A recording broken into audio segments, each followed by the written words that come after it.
고객 지원을 했고요. 3월 달에는 제가 그것만 할 수 있는 건 한 반반 정도 하는데, 가능하면 제가 바쁜 일 없으면은 전화를 직접 받을 생각을 하고 있습니다.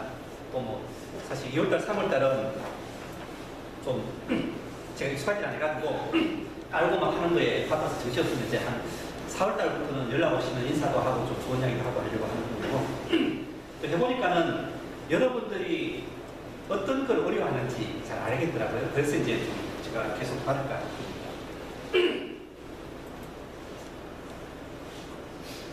이번에 말씀드리고자 하는 거는 제가 직접 전화 받은 것 중에 이제 여러분이 잘 모르실 것 같다는 부분, 특히 아이스캔을 잘 활용하려면 필요한 부분을 좀 몇 개 발췌해 갖고 말씀드리겠습니다.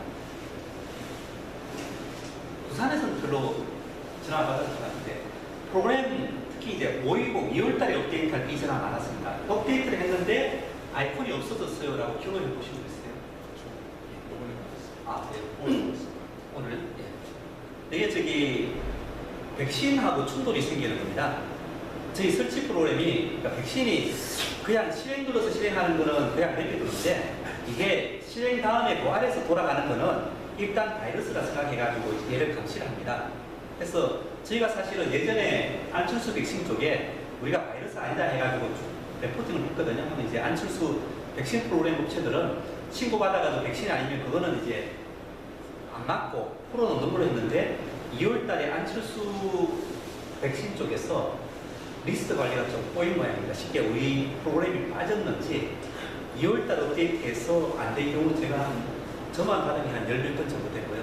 하면 이제 현상이 뭐냐면은 자동 업데이트 됐는데 아이스캔 투 아이콘이 사라져버린 거죠. 쉽게 그 아이콘 설치를 막았고, 이따금 이제 설치됐다 하더라도 프로그램을 누르거나 준비 정보를 누르면 이런 클라우드 평판이라는 이야기가 나옵니다. 이거 보신 적 있어요? 네. 이게 뭐냐면 말을 참 어렵게 하는데, 이게 바이러스 같은 거니까는 이게 위에 수집하겠다는 의미입니다. 하면 여러분이 이제 그래서 저한테처럼 클라우드 평판이라는 메시지가 나왔어요. 그래서 처음에 무슨 말인지 몰랐는데, 이게 안철수 안내의 이게 메시지 이름이고요. 여기 보시면 이제 그 다음에 이거를 한 번만 차단할 거냐 어쩌냐는 이야기가 나옵니다. 쉽게 이제 이런 현상이 발생하면은 저희가 요즘 V3 다 지워드리고 있습니다. 원격 지원할 때 하고 알약 깔아드리고 있거든요. 물론 저희가 이제 2월 10일 날 이거 발견하자마자 안철수 랩에다가 저희 프로그램 다리스트 올렸습니다. 한데 확실하게 해결됐다는 회신을 못 받아가지고 혹시나 해가지고 이번에 그랬어요. 오늘 다시 받았어요. 아, 그래요? 하면은 이 문제고요. 본인은 바이러스 백신 프로그램 중에서 이제 V3 계획이 그렇습니다. V3, V3 라이트, 다음 V3 알약은 괜찮고요. 이 이제 아이스캔 프로그램 삭제하는데, 일단은 실시간 감시를 중단만 해도 됩니다. 한데 보통 그냥 실시간 감시 중단하면 1시간 뒤에 다시 복귀돼 버리거든요. 하니까는 웬만하면은 다시 까십시오라고 이야기를 합니다. 그 다음에 여기 이제 평판 메시지 나오는 부분은 실행 여부를 묻는 겁니다.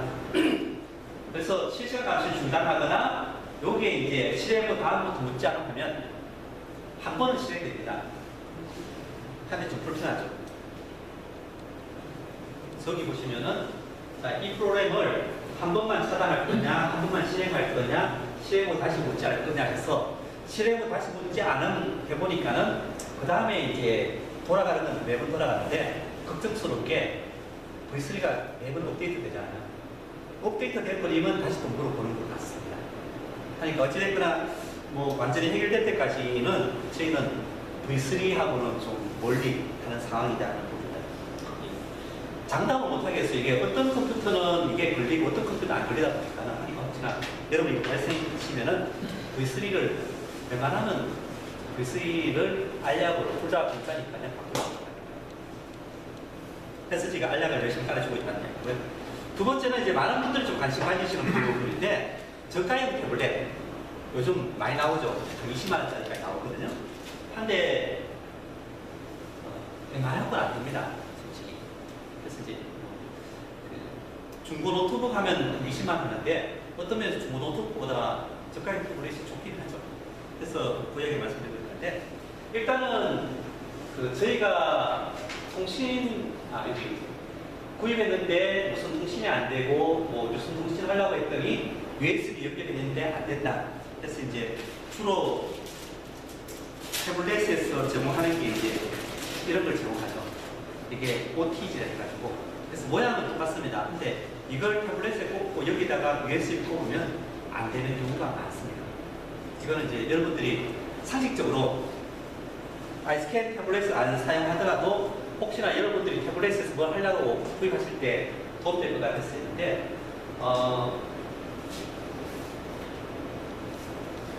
이 태블릿에 이게 USB 타입 A인데 이 USB 타입 A가 있는 거는 말 그대로 USB입니다. 한데 이렇게 조그맣게 생겨서 USB라는 거는 모양만 USB지 USB가 아니다 생각하시면 됩니다. 무슨 이야기냐면 여기 이제 크게 되어 있는 게 이게 타입 A입니다. 여러분 일반적으로 사용하시는 USB입니다. 한데 이건 프린트에 주로 많이 사용하는 이거 있는 경우는 별로고요. 대부분 이렇게 이제 미니 USB, 마이크로 USB라 해서 나오는 경우가 대부분입니다. 왜냐하면 태블릿 같은 경우는 두께가 얇아야 되니까 이 타입 A가 못 들어가거든요. 하면 이제 이런 타입은 그냥 모양만 USB다 생각하시면 됩니다. 가장 많이 하는 게 이게 OTG 젠더라고 해서 이런 식으로 해서 이거 꼽으면은 마치 USB가 다 된 것 같이 표시되어 있는데 아니다 하는 이야기죠.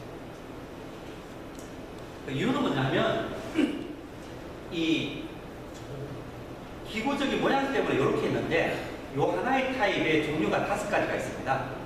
첫 번째는 전원 공급, 이 단자로 전원 공급하는 태블릿이 있거든. 그건 순수하게 전원만 연결됩니다.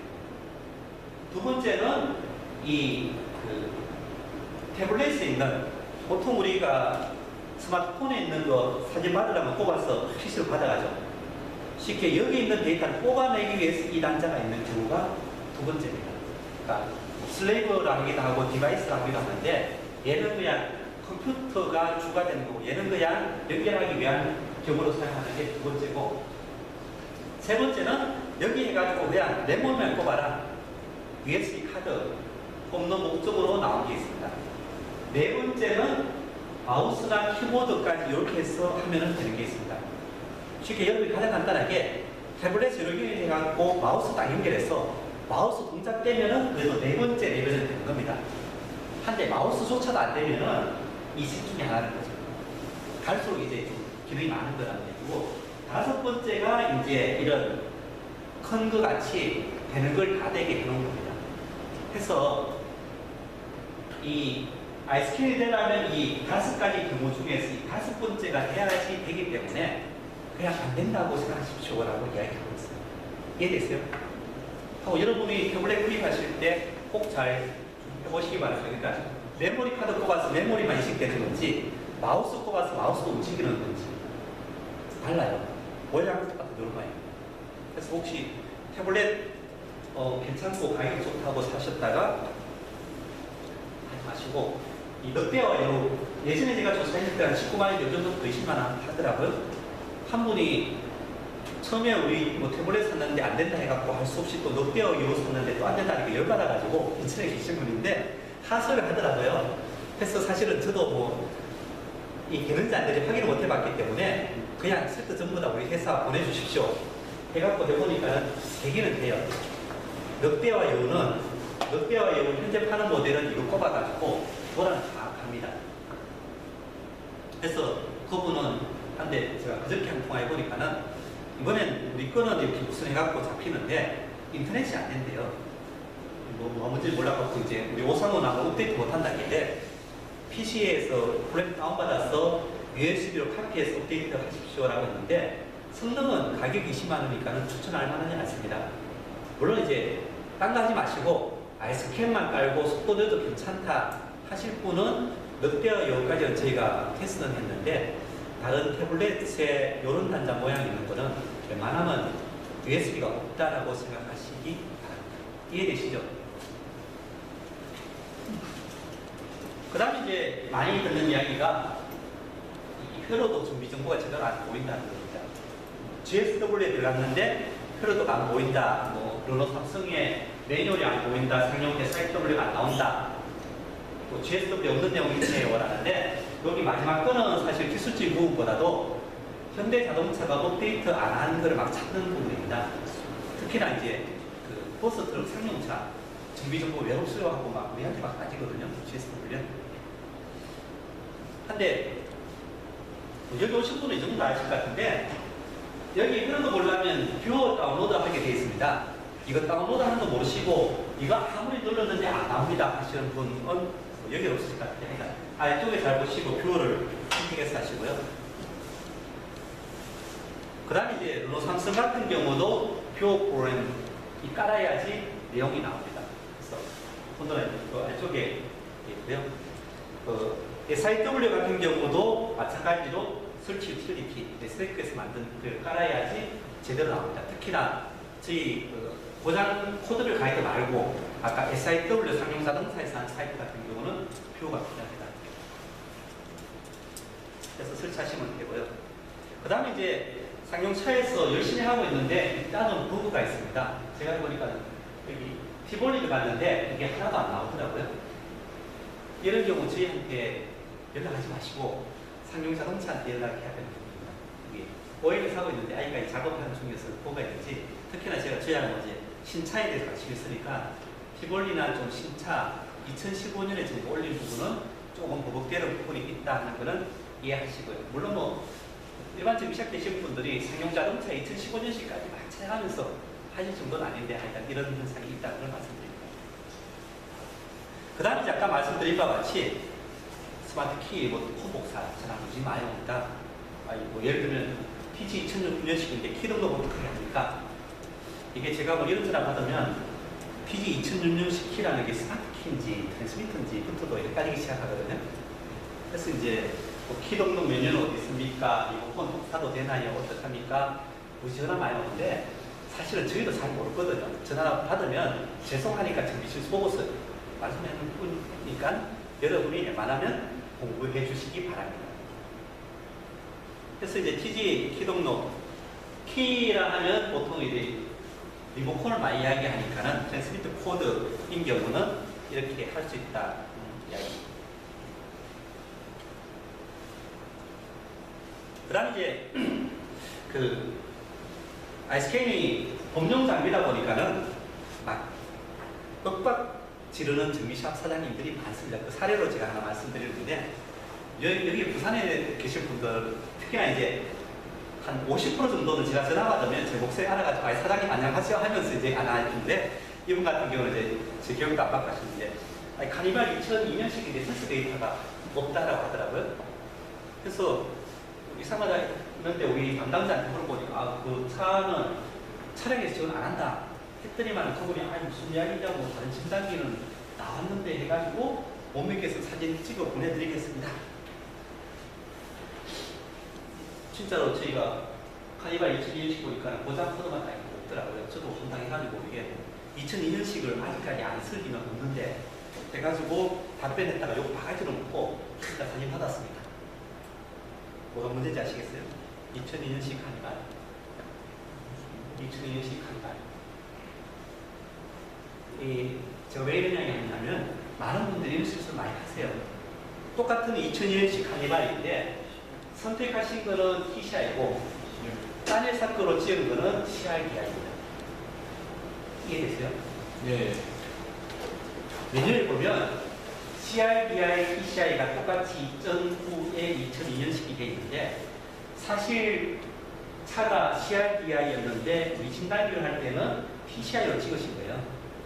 하니까 아까 보다시피 고장 코드밖에 안 나온 거죠.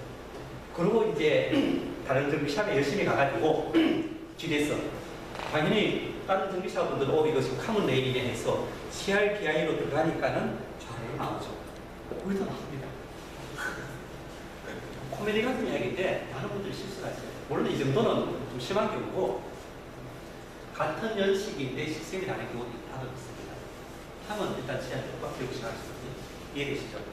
하여간 좀 차종이나 연식을 잘 파악하고 하십시오 하는 이야기고 그래서 제가 아까 말씀드렸던 요즘 캔 차량들은 차례 분류를 낼 수 있거든요. 그러면 여러분들이 연식이라 갖고도 모자란 경우 있습니다. 특히나 이제 가을부터 해가지고 다음 해 거 생산할 때 그건 헷갈리거든요. 하면 차대본을 꼭 읽고 하시기 바랍니다. 그 다음 이제 그 현대기아차에 있어서 저희가 뭐 기름 된다 그러면 당연하다 생각 안 되면 화내시거든요. 근데 삼성차 같은 경우는 기름 되면은 대단하다 생각하고 이게 기름 물어보는 게 죄송스럽게 물어봐요. 하는 것 중에 하나가 이제 아이들 분기나 학습 기름입니다. 전 이게 그래 많이 사용되는 기름인지 사실 고객지원센터 전화받기 전에 몰랐는데 제가 전화받은 것만 해도 한 3-4건 정도 됩니다. 그래서 물어볼 게 삼성 아이들 분기랑 여기 SM3, SM5 아이들 분기랑 학습 해보신 분 계세요? 예. 예. 근데 아이스캔에서 안 되는 줄 알고 계셔가지고. 하고 이제 눌렀는데 안 됩니까? 뭐 언제 끝납니까? 라는 질문을 많이 하십니다. 그래서 여기 보시면은 그 엔진 제어 쪽에 보시면 아이들 공기랑 학습 모드가 다 들어가 있습니다. 하고 이제 주의하실 거는 이걸 잘 안 보시고 연락 오는 경우가 많습니다. 이게 냉각수가 80도 이상으로 워밍업을 해야 되는데 왜 이게 시작이 안 됩니까? 하는 경우가 물론 여기 지금 좀 없으신데 이런 특수기능 하실 때는 항상 여기 적힌 게 다 이유가 있어서 적혀 있고 이게 OEM에서 있는 그대로 저희가 옮겨놓은 겁니다. 그러니까 항상 이 정도를 정확하게 이해하시고 따라하시기 바랍니다. 그래서 이제 저희가 하는 거는 일단 동작하기 전에 먼저 센서 데이터를 가가지고 냉각수온 센서를 확인합니다. 그럼 보통 뭐 겨울 저거 안 올라가 있거든, 온도가. 하면 저게 80도에서 올라가고 나서 그 다음에 학습 모드 넘어가서 해드리고 있습니다. 꼭 조건을 확인하시기 바라고요. 2005년 10도 마찬가지고요. 그리고 이게 언제 끝납니까? 라고 물어보시는 분도 있으신데 한 1분 정도 걸리고 대충 RPM 보고 판단하시더라고요. 그러시죠, 그죠? 여기 통신물량이라는 건 제가 시뮬레이터로 데모 모델에서 그럴 거고요. 실제는 잘 됩니다. 그 다음 이제 그 SM7인데 2010년, 13년차 올 리셋이 됩니까? 하고 이제 또 대부분 분들이 삼성차는 안 되겠지라고 많이 물어보시는데 실제는 됩니다. 문제는 뭐냐면 이 SM7 아이스캔으로 올 리셋 해보신 분 계세요? 한 분도 없으시네. 아, 뒤에 사장님 해보셨어요? 아, 난 손톱질 알고. 문제는 뭐냐면 이게 올 리셋이 엔진 제어 장치 안에 없다는 겁니다. 많은 사장님들이 아예 당연히 학습값 소개하는 엔진 제어 장치지 쫙 보니까 공룡배 학습값, 뭐 스로틀 학습값 그래 그 다음에 있겠지 하고 내려가 봤는데 없어요. 하니까 없네요 하고서 물어봅니다. 어땠을까요? 이게 제가 엔지니어한테 물어보니까 올 리셋이나 서비스 리셋은 엔진 제어 장치가 관장하는 항목이 아닙니다. 계기판이 관장하는 항목이거든요. 그래서 여러분들이 반드시 계기판 관련된 장치에 들어가시기 바랍니다. 그래서 이제 보통 계기판 관련된 거라 하면 이 차 같은 경우는 컨비네이션 메타인데 어떤 경우는 뭐 IP, 인스트루먼트 판넬이라든지 뭐 그런 쪽으로 되어 있습니다. 그래서 그런 쪽으로 들어가 보시고 그래서 이 컨비네이션 메타에 들어가 보면은 넉넉하게 엔진 오일 교환이 있습니다. 그래서 들어가면은 잘 돼 있더라고. 여기 이제 현재 오일 교환을 우리가 평균 오일 해가지고 이걸 뭐 10,000km 하면 10,000km 뛰고 나서 이게 다시 리셋하는 게 어떻게 그렇게 되어 있습니다. 그리고 시기까지 시간도 설정하십니다. SM7에 올 리셋 기능이 들어가 있습니다. 그리고 제가 이제 생색낸 게 뭐냐면 그거 어려우시면은 수동으로 하는 방법까지 해놨습니다. 그래서 우리 엔지니어가 초반에 잘 안 되고 할 때는 아예 수동하는 것도 다 해놨더라고요. 그래서 오른쪽 내바 하시고 쭉 하시고 하시면 됩니다. 했더니 그분이 굳이 고마워서 전화 끊었습니다. 사실 현대기아 이런 거 된다면 별로 안 좋아하시는데 삼성에 이런 특수기능 된다면 되게 좋아하시더라고요. 근데 저희도 삼성으로 열심히 해야죠. 그 다음 이제 아우디 전자식 브레이크 패드 가게 됩니까? 특히나 이제 수입차를 아이스캔 수입차 갖고 하시는 분들은 수입차 전문은 안 하시는 분들이 많습니다. 하다 보니까는 이제 잘 모르셔가지고 지원되는지 뭐 어떻게 해야 되는지 물어보는 사례가 있어서 제가 이제 말씀드립니다. 일반 모드인지 정비 리셋인지 작업 지원인지 또 여기 보면은 세 개만 딱 나와 있거든요. 여러분이 여기 6에 6개 있으면 이게 6개라는 이야기를 원하시죠? 3개가 가려 있는 겁니다. 마침 브레이크 패드 교환이 제 아래쪽에 있더라고요. 그래서 그냥 아우디 들어가보신 분도 몰라가지고 저한테 물어보는 건 아닌데 브레이크 패드 교환 설정에 들어가시면 됩니다. 하면은 여기 브레이크 패드 교환에 10거냐 5거냐 하는 게 나오고 그리고 이제 아까 말씀드린 연속적으로 해가지고 동작 안 됐다는 게 아우디를 제가 오십증을 하는 생각입니다. 이게 재밌다고 오픈하고 계속 눌렀거든요. 하니까 처음 오픈했을 때는 아 사장님 모터 소리 납니다. 이게 진상이 옆에서 했더니만은 재밌다고 딱 눌렀더니만 이게 깜짝을 안 해요. 그래서 엔지니어한테 물어봤더니 아 그럼 당연히 안 됩니다. 한 10초 이상 쉬었다가 이게 계속 강제 구동하면은 모터가 물이 나니까 할 수 있다는 이야기를 하더라고요. 그러니까 특히나 좀 모터 구동이나 전류를 많이 먹는 액추에이션 같은 경우는 너무 자주 하지 마시고 좀 쉬었다가 하십시오 하는 이야기. 예, 하여간 아우디 전자식 패드 갈기 되고요. 또 저기 올 리셋도 됩니다. 왜냐하면 아우디는 좀 쉬운 게 아까 보셨듯이 차종별로 차이 나는 게 아니라 한 기능 뚫어버리면 전차종이 다 되는 경우가 많습니다. 그래서 저희가 아우디부터 제일 먼저 잡았거든요. 또 이제 그 다음 아우디 서비스 리셋 됩니까? 하는 이야기 똑같이 합니다. 하면 이건 좀 쉽죠. 정비 리셋에 이 세 가지 모드로 지원됩니다. 일반 리셋, 자동 리셋, 수동 리셋 하면은 일반 리셋에 들어가십니다. 여러분들이 제가 이 화면 딴 게 전부 다 여기 보시면은 데모 기능 이거 눌러서 한 거거든요. 하니까 여러분도 데모 기능 들어가셔가지고 시간 나실 때 한번 보시기 바랍니다. 아 여기 참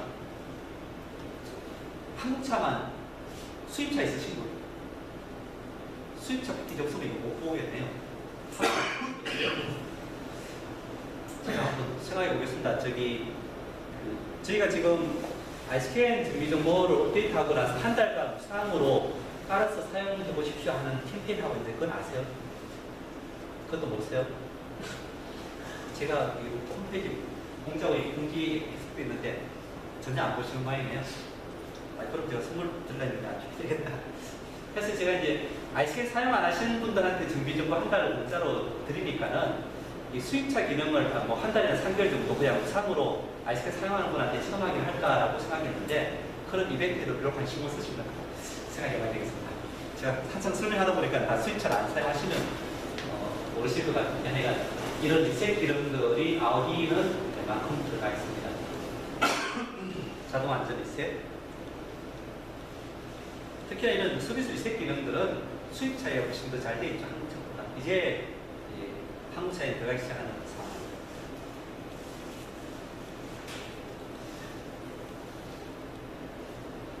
이상 1부 순서 마치도록 하고 팀워 1부 이야기한 거에 질문 있으십니까?